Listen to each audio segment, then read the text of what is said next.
दुनिया भर में खाने पीने की चीजें एक बहुत ही जटिल सिस्टम से होकर हम तक पहुंचती हैं।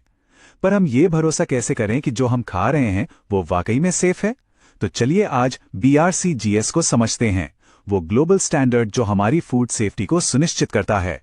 हम जो भी बात करेंगे वो लीड ट्रेनर पवन सिंह की guide mastering BRCGS global food safety standards पर आधारित है।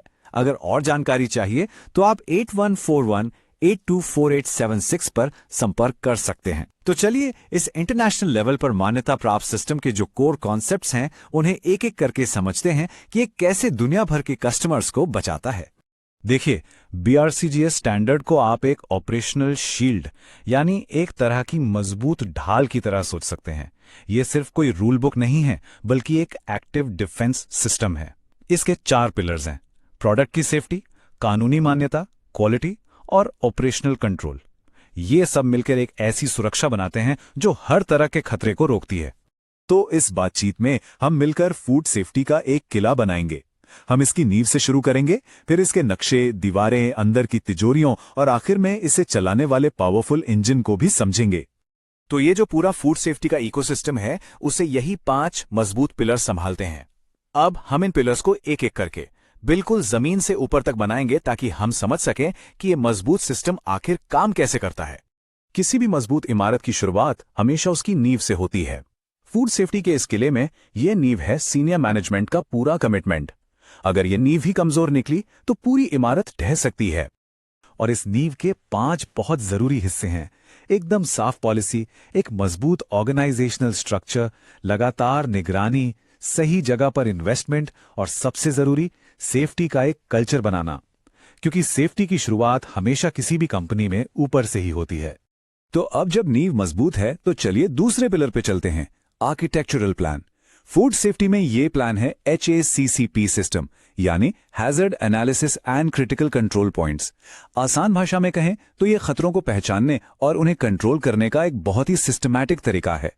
आप HACCP सिस्टम को एक बहुत ही एडवांस्ड रडार की तरह समझ सकते हैं।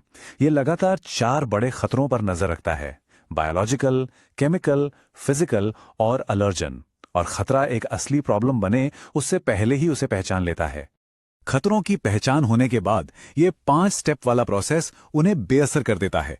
इसमें क्रिटिकल कंट्रोल पॉइंट्स को ढूंढना, सेफ लिमिट्स तय करना, लगातार मॉनिटरिंग करना, कोई गड़बड़ी हो तो उसे तुरंत ठीक करना और आखिर में यह चेक करना शामिल है कि पूरा प्लान ठीक से काम कर भी रहा है या नहीं।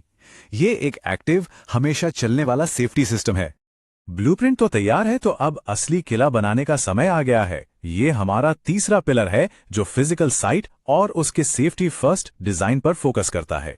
डिफेंस की पहली लाइन तो हमारा फिजिकल एनवायरनमेंट ही है, मतलब एक स्मार्ट बिल्डिंग डिजाइन जो बाहर से आने वाले कंटैमिनेशन को रोके, सख्त नियम कि कौन सा मटेरियल अंदर आ सकता है और मशीनों को खराब होने से बचाने के लिए पहले से ही उनका मेंटेनेंस करना। चलिए अब किले के अंदर चलते हैं। यहां अंदर हमेशा साफ सफाई बनाए रखने के लिए कुछ जरूरी डिफेंस सिस्टम होते हैं, जैसे कि तय क्लीनिंग प्रोटोकॉल, वेस्ट मैनेजमेंट ताकि क्रॉस कंटैमिनेशन ना हो, और एक मजबूत पेस्ट कंट्रोल सिस्टम जो कीड़े मकोड़ों को बाहर ही रखे। अब जब हमारा किला पूरी तरह से सुरक्षित है तो हमें उसके अंदर की सबसे कीमती चीज को बचाना होगा, यानी हमारा प्रोडक्ट। और यही हमारा चौथा पिलर है। इसके 2 बहुत ही जरूरी कंट्रोल्स हैं। पहला, एक सख्त एलर्जन मैनेजमेंट सिस्टम ताकि कोई क्रॉस कांटेक्ट ना हो, और दूसरा, प्रोडक्ट को मार्केट में भेजने से पहले लैब में उसकी कड़ी टेस्टिंग करना। ये दोनों मिलकर प्रोडक्ट को सेफ रखते हैं। और यहां से ये भी साफ होता है कि पूरी जवाबदेही कैसे तय की जाती है। ट्रेसेबिलिटी से हर चीज को उसके असली सोर्स तक ट्रैक किया जा सकता है। मास बैलेंस ये पक्का करता है कि जितना कच्चा माल आया था उतना ही तैयार प्रोडक्ट में इस्तेमाल हुआ है, मतलब कुछ भी इधर उधर नहीं हुआ। और सही लेबलिंग और फाइनल प्रोडक्ट रिलीज प्रोसेस इस सुरक्षा को और भी मजबूत कर देते हैं। और अब आता है हमारा आखिरी पिलर। एक किला कितना भी मजबूत क्यों ना हो, उसे चलाने के लिए प्रोसेस और लोगों का एक डायनामिक इंजन तो चाहिए ही। यहां पर टेक्नोलॉजी का बहुत बड़ा रोल है। लगातार प्रोसेस की मॉनिटरिंग से यह पता चलता है कि टेम्परेचर और प्रेशर जैसे पैरामीटर सही हैं। रेगुलर कैलिब्रेशन से मशीनें सटीक रहती हैं और मेटल डिटेक्टर या एक्सरे जैसी टेक्नोलॉजी किसी भी बाहरी चीज को पकड़ लेती हैं। लेकिन देखिए, टेक्नोलॉजी ही सब कुछ नहीं है।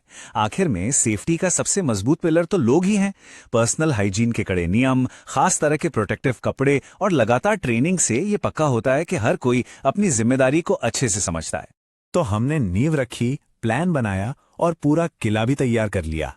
अब देखते हैं कि ये पांचों पिलर्स मिलकर कैसे एक ऐसा भरोसेमंद सिस्टम बनाते हैं जिस पर पूरी दुनिया में भरोसा किया जाता है। Management commitment, HACCP plan, site standards, product control और हमारे लोग, ये सब मिलकर एक ऐसी चेन बनाते हैं जिसे तोड़ा नहीं जा सकता। BRCGS सर्टिफिकेशन पाना सिर्फ नियमों को मानना नहीं है, ये ऑपरेशनल एक्सीलेंस और सेफ्टी का एक ग्लोबल सिंबल बन जाता है। और हम आपको इसी सवाल के साथ छोड़ जाते हैं, जैसे जैसे हमारी दुनिया और कनेक्टेड होती जा रही है, क्या इस तरह के यूनिवर्सल सेफ्टी स्टैंडर्ड आने वाले समय में और भी ज्यादा जरूरी नहीं हो जाएंगे? इस पर जरूर सोचिएगा।